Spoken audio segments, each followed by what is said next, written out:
Mango season തുടങ്ങിയിട്ട് ഞാൻ മേടിച്ച ആദ്യത്തെ മാംഗോ ആണ്. വലിയ മണമൊന്നുമില്ല, ബട്ട് ടേസ്റ്റ് ഉണ്ട്, കുഴപ്പമില്ല.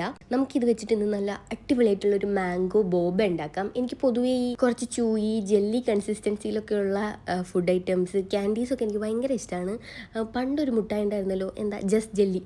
ഓ, അത് എപ്പോഴും മേടിച്ച് കഴിക്കുമായിരുന്നു ചെറുതിലെ. ഇപ്പം അത് കഴിച്ചിട്ട് കുറേ ആയി. ഇവിടെ അത് കിട്ടില്ല തോന്നുന്നു, ഞാൻ കണ്ടിട്ടില്ല. ബട്ട് അതുപോലത്തെ വേറെ ക്യാൻഡീസ് കിട്ടും, ലിച്ചിയുടെ ഫ്ലേവറൊക്കെ ഉള്ളത് കിട്ടും. അത് നല്ല ടേസ്റ്റ് ആട്ടോ.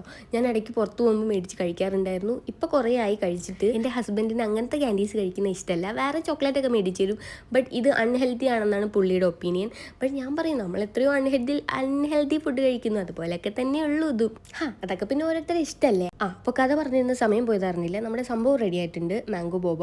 ഞാൻ കുറച്ച് മാത്രമേ ഇതിൽ യൂസ് ചെയ്തിട്ടുള്ളൂ. ബാക്കി ഉണ്ടായിരുന്ന ബോബ ഞാൻ ഫ്രീസ് ചെയ്ത് വെച്ചിട്ടുണ്ട്. പിന്നെ എപ്പോഴെങ്കിലും തോന്നുമ്പോൾ ഉണ്ടാക്കി കഴിക്കാമല്ലോ ഇടയ്ക്കിടയ്ക്ക്. ഈ മാംഗോ സാഗോ ഒക്കെ വൈറലായില്ലേ, അതുപോലൊരു സംഭവം തന്നെയാണ്. നിങ്ങൾക്ക് ഇഷ്ടമാവും, ട്രൈ ചെയ്ത് നോക്ക്. അപ്പം അത്രേ ഉള്ളൂ, ബൈ.